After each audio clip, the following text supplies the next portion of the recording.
Good afternoon, everyone. So now, this is my assigned topic, which is street children from impoverished family and victims of abuse. But before I will start my discussion about this topic, I will read first the key is A. The objectives. K is explain the nature of street children in our community.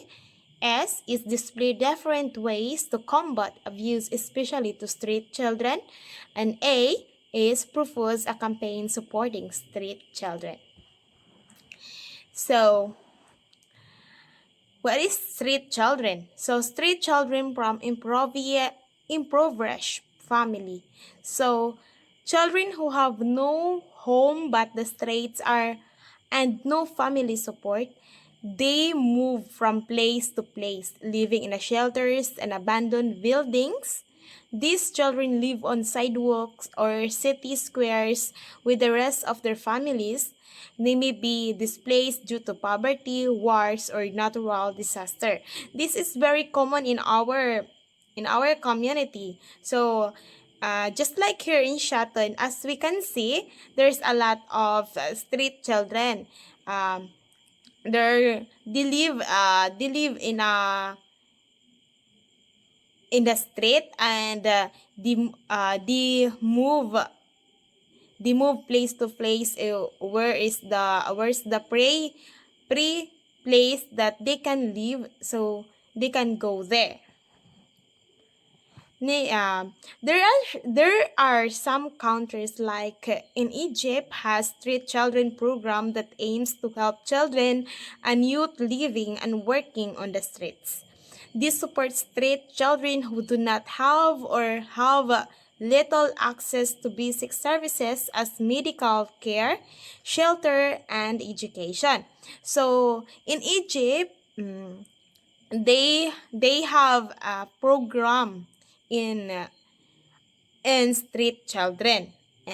In some areas, the voluntary teachers that spending their time to teach street children and build relationship to them, especially children that long for attention and care. So some of the teacher in Egypt, they they spend their time in the street children. They teach the street children, so they spend their time, just a little time, to teach the street children. So now I have a question. What are the factors that lead to street children? So this is the reason maybe drug. This is the factors that lead to street children is maybe drug and alcohol abuse, child abuse, little or no motivation to go to school, compounded by poverty at home, among others. And also, it's found that the most of the street children were from parents that were alcoholic and had neglected their children.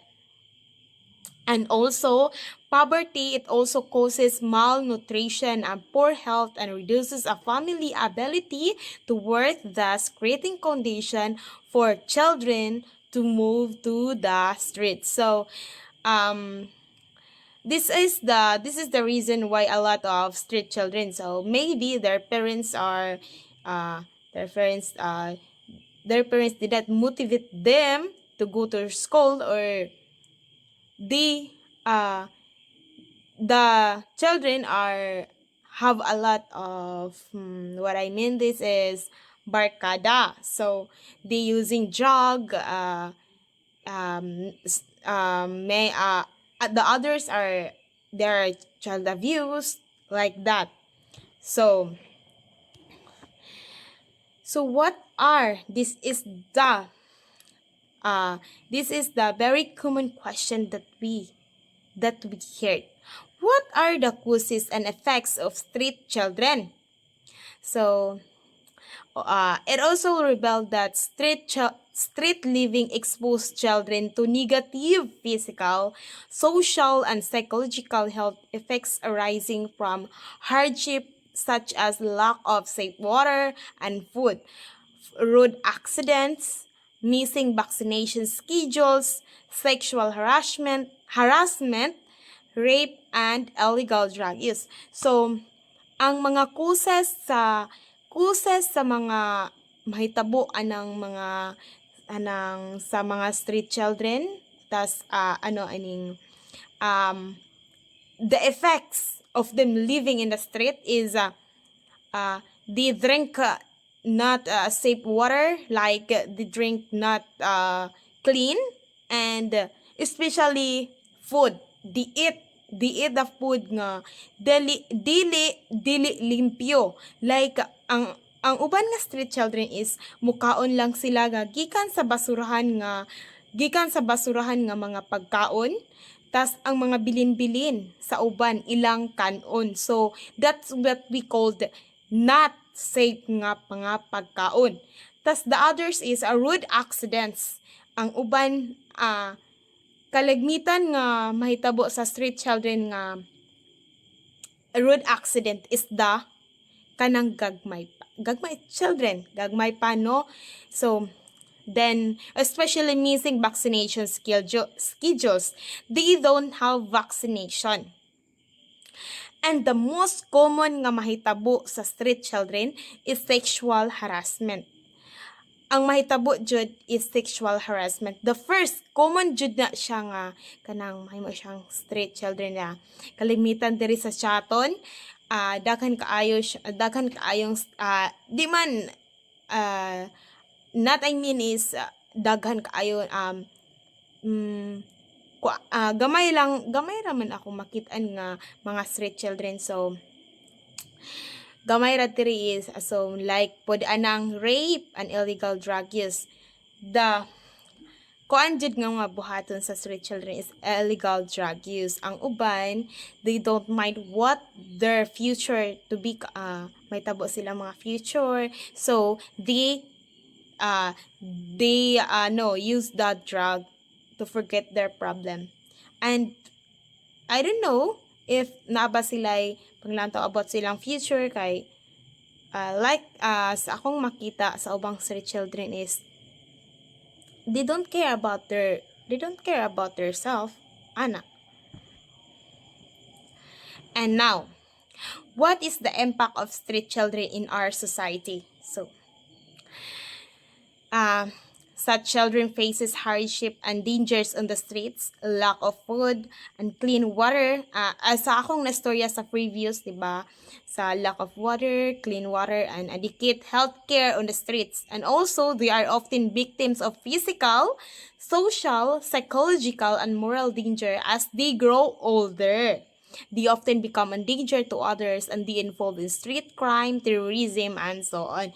So, other street children is kalagmitan is magamit naman sila drug. They use drugs, so there's a possibility that they involved in the street crime. And then I have a picture here. So the effects on street children on society: a higher rate of crime, the deaths of street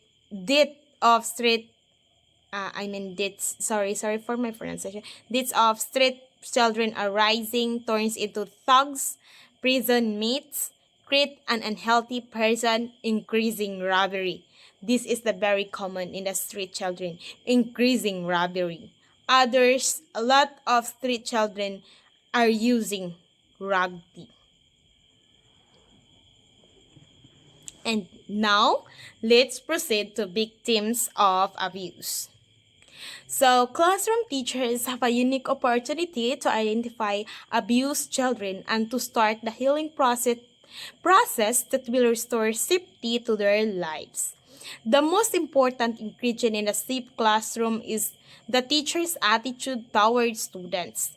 The most crucial belief a teacher must have is that the child is not to blame.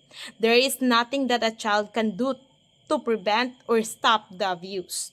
An accepting, caring attitude by teacher will allow the child to trust enough to make the first step toward developing as a safe.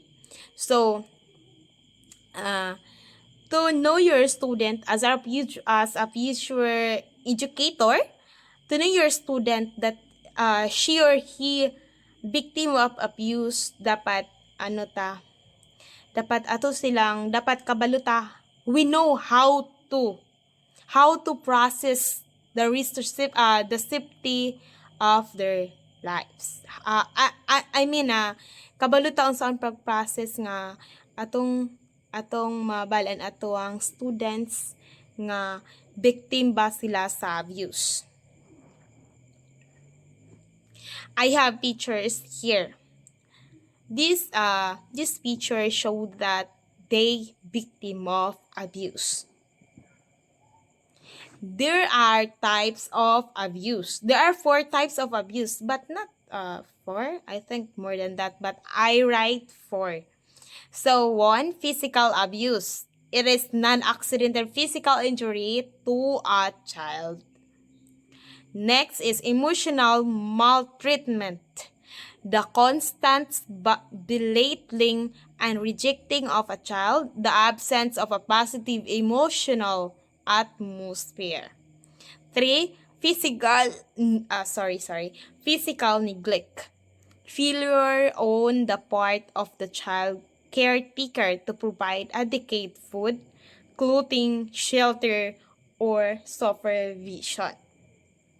The last is sexual abuse. This is very common in our community. We hear this kaya daghan at aning kadungog in our surroundings. So sexual abuse, sexual exploitation, molestation, or prostitution of a child. This is very common in our community. So, what is the most common reason for a person to abuse victims? So the very common reason for a person that is a victim of abuse is lack of empathy. It is far easier to abuse others when there is no empathy for how the victim might feel. Some types of head trauma, personality disorders, and environmental traumas can cause a person to lack the ability to express empathy. So, very kuan na kay siya, common kaini siya nga words nga trauma, like some types of head trauma. Look the pictures. And now, so there are 5 effects of abuse. So, what are the 5 effects of abuse? So, developmental delay, eating disorders and physical ailments, permanent physical injuries or death. Violent, aggressive or criminal behavior or other behavioral problems. And drugs and alcohol abuse and high-risk sexual behavior. So, as you can see the pictures, they na ay bata nga gahilak, and the other one is the girl. And now, so can abuse cause mental illness? Yes, it immediate emotional effects of abuse and neglect, isolation, fear, and inability to trust can translate into lifelong consequences, including poor mental health and behavioral health outcomes and increased risk for substance use disorder. So look the pictures. 2 girls. As we can see, the girls nga gahinuktok, di ba? So, There are 10 ways to help prevent child abuse. So, naay pulo ka ways how to help, di ba? So, 1, be a nurturing parent. So, children need to know that they are special, loved, and capable of following their dreams. So, sa mga parent, dapat atong ifa-feel nila nga special sila, love, and capable of following their dreams. Dapat kita mo'y I'm not already a mother, but as I can see my parents, they guide me, and not only me but my brother, they guide us as a respetado, tas ilang gifa-feel nga special me and love me nila. And of course, they always remind us nga dapat magtinarog eskwela to para makuha ang amuang mga pangandoy in life. Pangandoy sa among kinabuhi. So that's all. Thank you and God bless.